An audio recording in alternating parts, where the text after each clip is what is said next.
ser sanador, ¿ya? O sanadora. Tiene que pegarse, para que eso funcione, tiene que pegarse, tiene que generar las condiciones para que esa ley natural se exprese. ¿Ejemplo? Por ejemplo, yo le dije, mira, observa la naturaleza está siempre generando, por lo tanto está dando vida. Y tienes que conectarte con ese principio de vida. ¿Comprenden o no? Ya, entonces, por ejemplo, los que hacían, si yo tengo una enfermedad, cualquiera sea, ¿ya? Y quiero sanarme, también tengo que sintonizarme con ese flujo. Por ejemplo, los que hacen el judo lo tenían muy claro. ¿Qué es lo que hacen ellos? Ellos ocupan la fuerza de lo que está sucediendo a favor de ellos. El que hace esquí en la nieve también ocupa eso. No lucha contra la... no se opone a la ley natural de la pendiente, sino que la aprovecha. Entonces, si yo quiero lograr algo, tengo que justamente pegarme a la ley natural.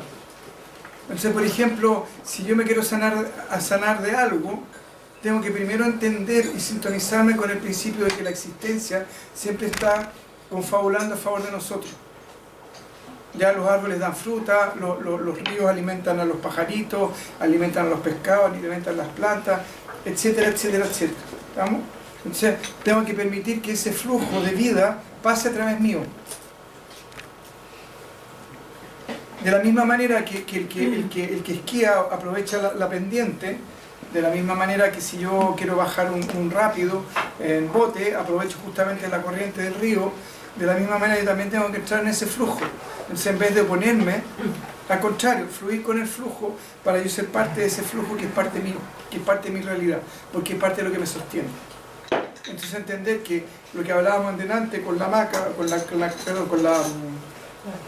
con la Claudia, ya, de que existe este principio básico, unitario, existencial. Después viene la fragmentación del yo que se aísla y se separa. Y dice, yo soy una persona, yo me llamo tanto, yo acá, allá, y me voy desconectando de esta totalidad existencial. Justamente para, a partir de esa conciencia que soy un yo, puedo interactuar con eso. Para finalmente realizarlo plenamente. ¿Me entienden? Entonces, ¿qué pasa? En esta identificación con el yo que yo tengo, cuando llega a ser muy profunda, me empiezo a aislar de esta unidad primaria. Y por lo tanto, al entrar en ese proceso egótico o de aislamiento, tampoco permito que esa energía o que la energía de la existencia no fluya a través mío. Y por lo tanto, en ese caso, en algunos casos me puedo enfermar o pueden pasar otras cosas. O quiero ser un sanador y pongo las manos y no pasa nada. ¿Me explico? No porque el principio sanador y generativo no esté en mí, sino que yo no genero las condiciones a partir de este enquistamiento en mi propio yo, que me aisló y me fragmentó de esta fuente universal existente que permite que todo exista y viva. Entonces, ¿cómo puedo hacer para convertirme en un sanador o para sanarme? Justamente abrirme a ese flujo existencial. Salir de ese enquistamiento del yo para entrar en un... Acá hay una silla. ¿Sí? O mandamos la silla para allá o nos traemos aquí para acá. ¿Comprenden eso, no? Entonces, ¿comprenden eso? ¿Me explico bien o no? ¿Ya? Entonces ahí la importancia es que, por ejemplo, si yo estoy enfermado de algo, metiendo la identificación, que si por ejemplo tengo una gripe, la identificación con mi cuerpo me va a hacer centrarme más en mí y tender a aislarme, más que abrirme y expandirme. Y dejar que el flujo existencial y el flujo sanador pase a través mío. Pregunta. Cuando meditamos y el cuerpo nos duele tanto, ¿es porque estamos identificados con el cuerpo? Digo, por la posición. Sí, mira, es importante entender que este principio de unidad ya le da vida a todo lo que se identifica o todo lo que toca. Entonces, nosotros cómo experimentamos eso con la atención. Si yo pongo la atención en mi rodilla y me duele mi rodilla, porque estoy sentado en una posición incómoda, supongamos, ya, va a estar toda mi atención puesta ahí. pero ¿qué es lo que me permite a mí experimentar ese dolor? La identificación que yo tengo con ese dolor. De hecho, hay ciertas prácticas ya donde la persona se sienta en una posición incómoda y el objetivo es desidentificarse de eso, y donde el dolor deja de existir. ¿Estamos? Entonces, el dolor existe para mí, en mi realidad, en la medida que yo me identifico con él. Y si yo soy capaz de desidentificarme, ¿ya? De hecho, por ejemplo, si tú entras en un estado de trance chamánico o un estado de trance inducido, la persona le puede clavar aguja, puede caminar por el fuego y no siente dolor ni se ve afectada, porque simplemente su conciencia está identificada con un aspecto más trascendente de su realidad. En el fondo ese ego está más identificado con una totalidad más que con una parcialidad. Entonces, y lo que apunta a la meditación es justamente eso, a tratar de desidentificarse de ese yo fragmentado o que está puntualizado en algo hacia una totalidad. Volviendo un poco a lo que tú dijiste delante, de cuando uno se enferma es porque no fluye en uno. Pero ¿cómo hacerlo? En el caso que uno tiene una gripe o una enfermedad mucho más grande, ¿cómo permitirse, cómo abrirse, cómo hacerlo para que empiece a fluir y poder sanarse? No sé. Bueno, en algún punto uno de los sentidos de la meditación es justamente poder reconectarte con la fuente original. Con la fuente original que contiene todos los recursos, que finalmente, imagínate, la fuente es la que permite la manifestación, ¿ya? Y esa misma fuente es la que te permite a ti existir y ser quien eres. Entonces, al entrar en este proceso de desidentificación, de decir que es divertido porque hay un chiste, no es un chiste, pero es un poco como que hay un quant que dice: yo no soy el cuerpo, yo no soy mis emociones, yo no soy mente, ¿quién soy? ¿Quién habló finalmente? ¿Estamos?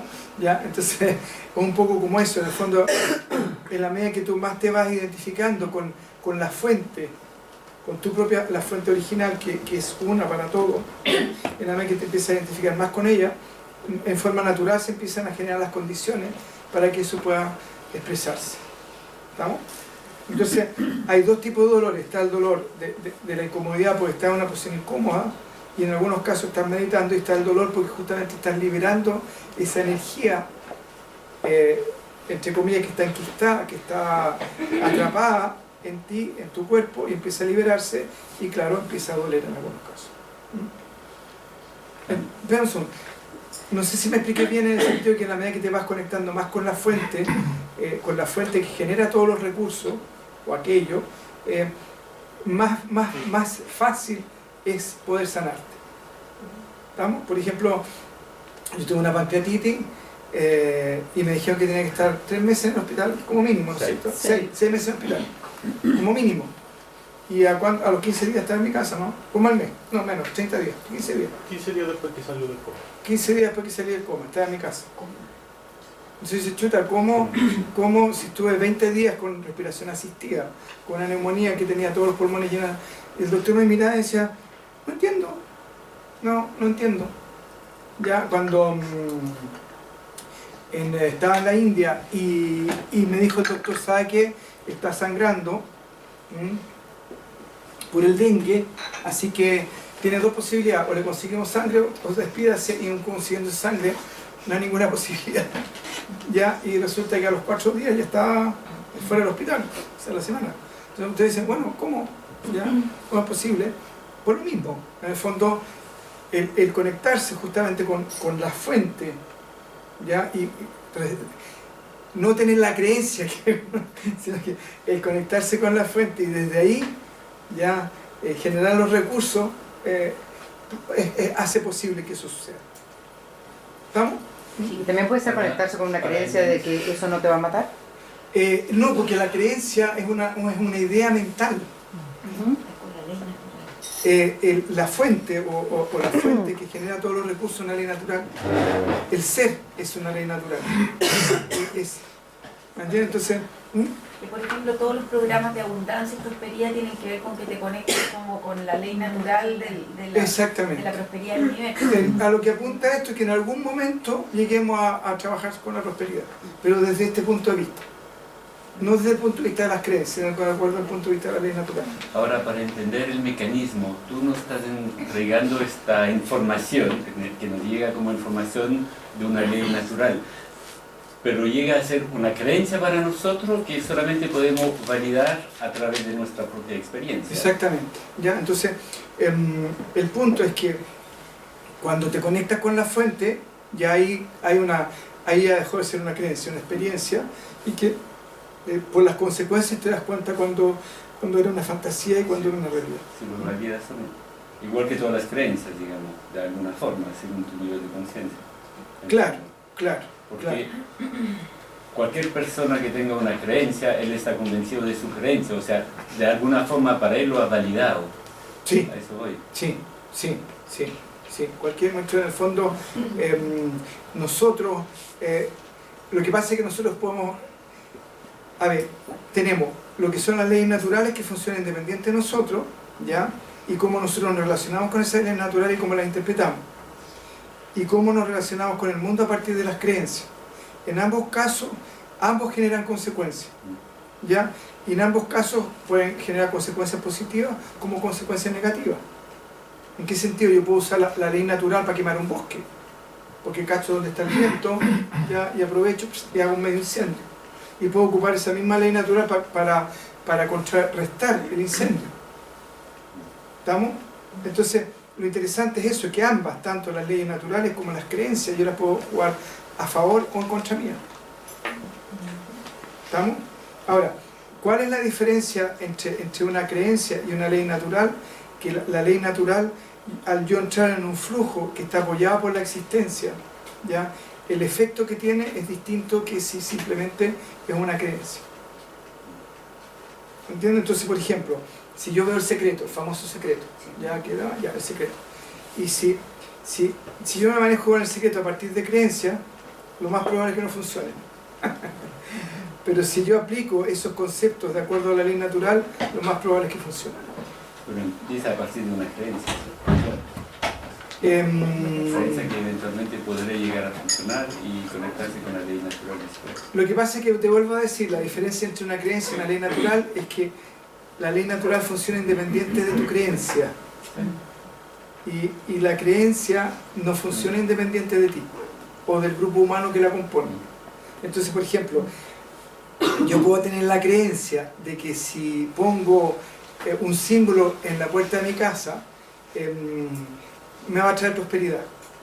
Y es tan fuerte la creencia y yo empiezo a meter tanta energía que finalmente va a traer prosperidad a mi casa. Pero el gato que vive en mi casa o el perro no lo va a afectar. No tiene idea. Ahora, las consecuencias de mi creencia sí lo van a afectar. Porque antes comía, qué sé yo, cachó y ahora coma euskanúa.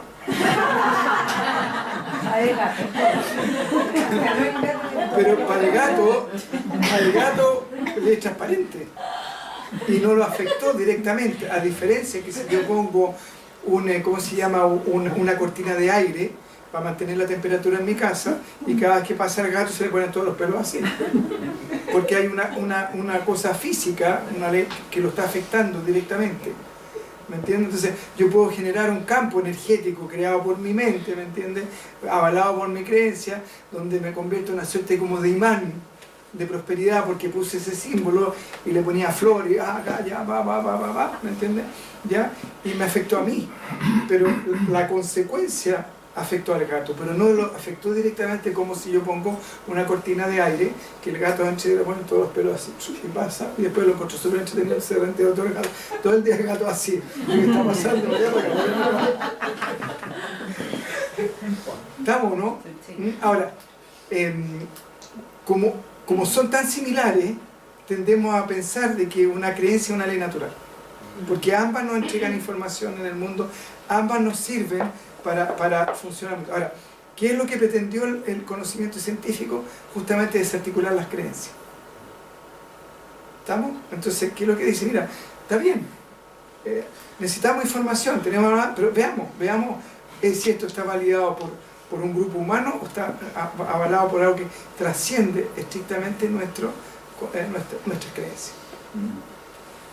Andrés, me quedo dando vuelta mucho lo que estabas hablando sobre cómo viven los pueblos originarios, la conexión con el medio ambiente, o por ejemplo el mismo ejemplo de la meditación que hicimos al principio.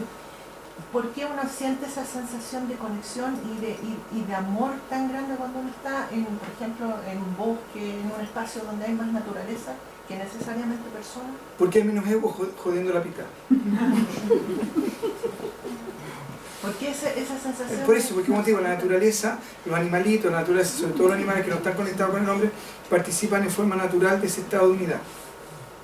Y ese estado de unidad natural es inherente y natural en ti, porque es lo que te permite ser y existir. El punto es cuando te identificas con el yo, te identificas con el cuerpo, te identificas con las emociones, con la mente, ¿ya? Te separa. Pero aún teniendo cuerpo, mente y emociones, puedes quebrar esa identificación con la separación e identificarte con la unidad. Y experimentar esa unidad en forma permanente. Ahora, experimentar esa unidad en forma permanente igual es medio relativo. ¿Por qué? Porque el sistema nervioso se va a ajustar para poder seguir funcionando en este mundo de nombre y forma. Y ese estado como de plenitud que tú sientes, va a llegar un momento que te va a acostumbrar. Porque si yo estoy con la plenitud, digo, viene la micro, es una unidad.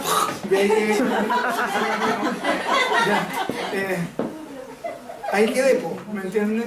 Entonces, mi fisiología necesita, como el cerebro, el sistema nervioso, están preparados para reaccionar, se las va a arreglar para que ese estado de gozo, de plenitud, de unidad, que sea permanente, va a llegar un momento que se las va a arreglar para que a pesar de eso, como yo estoy en un mundo de nombre y forma y de individualidades, entre comillas, yo pueda reconocer esos estímulos para poder reaccionar. ¿Me entiendes? Entonces, no vas a perder la experiencia de la unidad, pero sí vas a vivir esa unidad con una conciencia de diversidad, donde esa diversidad está sostenida por esa unidad. ¿Estamos? Bien. El hombre necesita información para moverse en el mundo, para sobrevivir, y como posee grandes conocimientos de las leyes naturales, porque estas son tremendamente complejas, se ha visto la necesidad de recopilar información a través de experiencias, de sacar conclusiones, de aprovechar el conocimiento acumulado del colectivo. ¿Estamos? Entonces, el conocimiento acumulado del colectivo, en el fondo, la experiencia de todas las personas que vivieron ahí. Y finalmente, formar en su cabeza una verdadera biblioteca de creencias que resume la información del más diverso tipo. Por ejemplo, el matrimonio es para toda la vida. Ya es una creencia.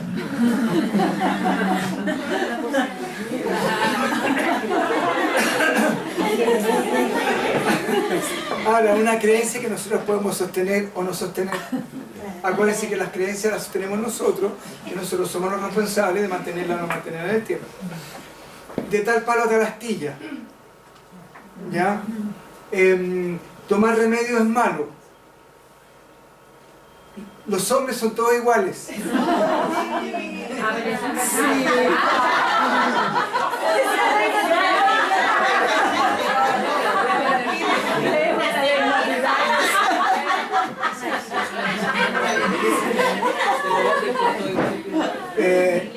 Los musulmanes son fanáticos, los chilenos apocados, los hijos le deben obediencia a sus padres. Las suegras son últimas. Si no eres madre no puedes completarte como mujer. Eso parece ahí, me no era lo que yo quería. No era lo que yo quería. Bueno, y se han dado cuenta con toda seguridad muchas mujeres que son madres que no necesariamente se completaban como mujeres. ¿Estamos? Entonces, todas estas creencias ya de alguna manera nos van sosteniendo. Si observamos con detenimiento estas creencias, nos daremos cuenta que son opiniones que han surgido a partir de experiencias personales y que han sido acogidas por las personas, por la comunidad, y que a través de su identificación con ellas se han convertido en verdades. ¿Estamos? Verdades vox populi, que finalmente nadie discutía, porque hace 40 años atrás, o hace 50 años atrás, el sistema de creencia era tremendamente rígido, ¿ya? Y nadie se le ocurría cuestionar ciertas creencias que eran esenciales y fundamentales. ¿Estamos? Por ejemplo, cuando yo era chico, nadie discutía de que Adán y Eva existían y que el paraíso terrenal existía. Y hoy en día todos nos reímos en el paraíso terrenal. Ah, eso es un mito, Adán y Eva es un mito. Pero cuando yo era chico, ya si tú llegabas a decir una cosa así, tenías que ir a confesarte, porque eres un hereje. ¿Ya? Y que cómo uno iba a cuestionar una cosa así, si es una verdad incuestionable. Y de hecho a Galileo Galilei, ya, porque dijo que la Tierra se movía, ¿sí o no? ¿No me equivoco? Sí, ¿Sí? Lo llevaron a la Inquisición. Que no era el centro del universo. Eso, y que creo que además se movía, ¿no? Pero cuando vuelve a la universidad, dijo, golpeó en el piso y dijo, igual se mueve. Pero de que no era el centro del universo, ¿ya? Entonces, y gracias a Dios ha cambiado, porque en esa época, o por ejemplo, ya, eso de, bueno, ya, ya. Y gracias a Dios la conciencia colectiva, ya, han cambiado, y la conciencia colectiva también. Muchas de estas creencias están siendo discutidas, reevaluadas, pero años atrás ni se pensaba en cuestionar. ¿Estamos?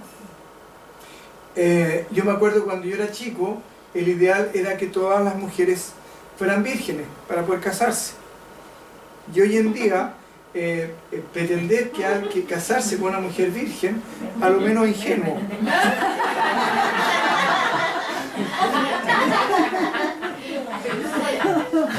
¿Ya? Y es más, alguien te puede decir, oye, y tú eres, yo soy virgen, y tu señora también es virgen, o mi señora, y tú te dices, oye, si no se entienden en la intimidad, ¿cómo lo van a hacer?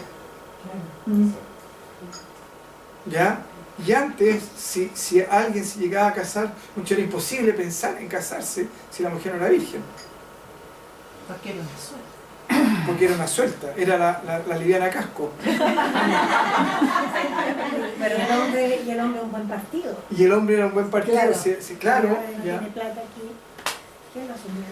Aun cuando la propia experiencia, la nuestra, la personal, apuntara en el sentido contrario o no hubiera ningún hecho concreto que respaldara.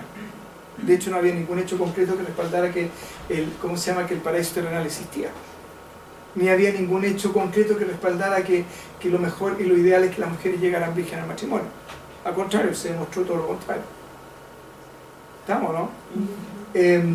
Lo cual no significa ya de que ciertas personas adopten cierto tipo de creencias, que las validen, ya, que las lleven hasta el final de sus días y puedan tener una muy buena experiencia con eso. Porque justamente están sintiendo que son coherentes con su forma de pensar, con su forma de sentir y con su forma de actuar. El punto es ese, entender que si yo valido y avalo una creencia y considero que esa creencia me representa, no tengo ningún problema de llevarla a cabo, sobre todo si no va en contra de nadie. Por ejemplo, el caso de la virginidad o el celibato. Hay gente que decide ser célibe, ¿ya? Y resulta que antiguamente se pensaba de que para ser espiritual había que ser célibe. ¿Y quién dijo que había que ser célibe para ser espiritual? Otra creencia. ¿Me entiendes? Lo cual no significa que hay muchas personas espirituales que sean célibes. Y es más, puede que hayan... bueno, ahí estamos... pero bueno.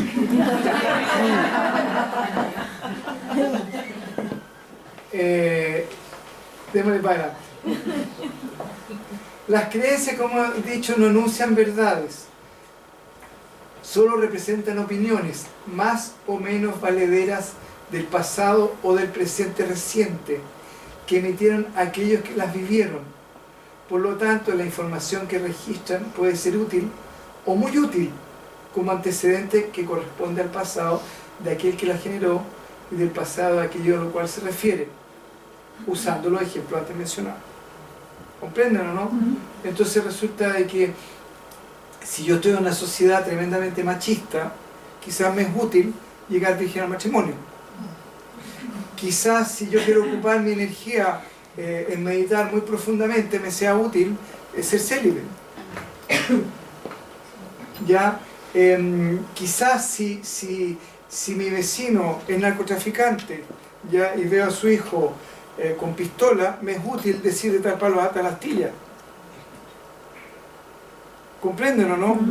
Entonces, claro, porque anda con una pistola o con un cuchillo, ¿me entendí? Y además que lo veo actuar en forma violenta, entonces quizás me es útil decir chuta de tal palo hasta la astilla. Entonces, por eso les digo, ya, sigamos. Puede que dentro de ciertos grupos de musulmanes haya fanáticos que en esta época efectivamente sean considerados como fanáticos, pero no significa que siempre sean así los que participan de esos grupos, ¿ya? Y que dentro de esos grupos no haya personas que aún hayan cambiado y que hayan dejado de serlo, ¿ya? Porque, por ejemplo, si consideramos, si sumamos la cantidad de musulmanes que hay en el mundo y consideramos la cantidad de fanáticos que hay, quizás es una mínima porción. Pero resulta de que si yo soy yo solo, ¿ya? Yo solo, y llego y pongo una bomba en el metro, esa bomba afectó a cientos de personas, ¿ya? Y yo digo, soy el comando de la mano negra, ¿ya? Y resulta que cualquier persona que asocie eso con la mano negra va a decir, esa persona es un terrorista. Y puede que la mano negra sean cientos de personas, ya, que son fanáticos de los gatos negros, ¿ya? Y que usan como símbolo la patita de un gato. Pero resulta que yo ella generé la creencia que todos los que les gustan los gatos negros y que usan una manita, ponen bomba y son terroristas. Porque hay una experiencia que respalda eso. ¿Estamos, no? Ya. Puede que a alguien en algún momento le pueda haber parecido que un remedio le resultó peor que la enfermedad, ¿no es cierto? Cuando decimos que los remedios no sirven para nada. Pero es probable que experiencias posteriores hayan cambiado su opinión al respecto. Porque, ¿qué remedio no le funcionó y para qué cosa específica? Pero la creencia, ya, la creencia en el colectivo subsiste, apoyada probablemente por otras experiencias parecidas, cuyo número puede ser proporcionalmente despreciable, o no. Tendría que hacerse un estudio para determinar qué grado de certeza hay. Porque si yo le digo, oye, sé que los remedios son una porquería, no se para, sí, sé que tenéis razón, mi abuela decía lo mismo, y yo cada vez que tomo remedio lo único que hace, me hace mal para la guata. Ya, y esa creencia se va reforzando. Y después hablo con el vecino o con una amiga, y de repente busco en internet asociación de los que creemos que los remedios son pésimos, o hacen mal, o no sirven para nada. ¿Me comprenden? Y así voy ampliando y voy dándole cada vez más vida y más curso a esa creencia. ¿Estamos? Lo cual no significa de que eso sea así. Por eso digo, habría que, porque resulta que puede que a la María Paz le cayó mal el paracetamol, pero resulta que a mí me cayó mal, qué sé yo, el Romilar, y resulta de que a la Sandra ya le cayó mal, qué sé yo, el omeprazol. Pero nosotros decimos genéricamente los remedios son malos o los remedios no sirven para nada, sin detenernos a ver qué específicamente puntual, qué finalmente a qué se está refiriendo la persona. ¿Estamos? Bien. André, pero entonces uno tendría que pensar que en general la 80% de las veces las creencias son tomadas de manera súper superficial, porque muy pocas veces una creencia está apoyada como en un análisis más profundo, que las personas se detengan a pensar yo le diría que un 90%. Acuérdate cuando dijimos que a veces la información es somera, basta con que pase y dije, oye, mira, iban a no sé cuánto. Pero que en general si uno empieza a pensar las creencias que están en el colectivo, yo te diría que el 90% son superficiales, porque todas se forman de un muy poco análisis. Son creencias, ¿no? Son creencias. De muy poco análisis. Sí, poco análisis. Yo te diría que básicamente poco análisis. Poco análisis. Poco análisis. Poco análisis. Porque es cómodo, porque es fácil, porque ya está elaborado y porque ya está listo. Me evita pensar aquí. Además te evita pensar, como dice la. Entonces, puede que dentro. Necesidad de pertenencia también. Y es que sí, también, por necesidad de pertenencia. También. Démosle para adelante. Las creencias cambian. son relativas. De hecho, en un lugar es aceptable o deseable, en otro lado puede resultar inconveniente, y aquello que en alguna época puede haber sido reprochable, en estos tiempos incluso puede ser conveniente, es imprescindible. Nosotros llegamos a la India y lo primero que le dije a las chiquillas: por favor, no fumen en la calle. Acá no se puede fumar en la calle, las mujeres no pueden fumar en la calle, ¿ya? Y resulta que cuando yo era chico, ya, si mi hermana llegaba a fumar en la calle, quedaba la escoba, porque las mujeres no fumaban en la calle, solamente las mujeres sueltas de casco fumaban en la calle. ¿Ya? Pero resulta que pasados los 60, cuando empezó la revolución femenina, fumar, la mujer la hacía más independiente, más autónoma, y era un plus fumar en la calle. Peor si fumaban en Reñaca, en la playa, te podían hasta excomulgar. ¿Ya? Y si usabas bikini también te podían excomulgar. Acuérdense que el cura de no sé cuánto, lo dijo, no sé cuánto de vida excomulgó a una mujer que usaba bikini. ¿Ya? Entonces, y hoy en día fumar no tiene una connotación moral, pero tiene una connotación social negativa en términos de salud. ¿Ya? Entonces, si tú ves a alguien fumar, tú dices: oh, esa persona. Y en otros grupos tiene una connotación espiritual. La gente espiritual no fuma. Es una creencia. El Nisargadatta, que para mí es la máxima expresión de la conciencia en esta dimensión, ya más que todos los famosos que acá allá, fumaba como chimenea y se murió de cáncer al pulmón. Y para mí era la máxima expresión de la conciencia. Bueno, puede que sea una creencia, pero bueno. Pero bueno, quien lo vea va a coincidir que en algún nivel él tiene un nivel de conciencia muy expandido. Y fumaba. ¿Me comprenden? ¿Estamos? ¿Ya? Entonces, ¿cómo van cambiando las creencias y son relativas? Y cómo en un momento era algo condenable, en Chile no lo es. Bueno, lo es condenable por distintas razones que son en la India, hoy en día, y que hace 20 años atrás se fumaban en los aviones, se fumaban en las micros, se fumaban en el teatro, en el cine, ya, en las salas de clase. El profesor el Milón llegaba con los 4 cajetillas de Lucky, 1, 2, 3, 4 cajetillas de Lucky. A pesar de que yo fumaba 2 cajetillas y media al día y fumaba en cualquier parte, pero en la calle a mí me chocaba, caminando por la calle encontraba que era... Bueno, y ahí vamos a llegar después a ese punto, cómo la creencia te puede determinar tu realidad y tus conductas. ¿Vamos? Ya.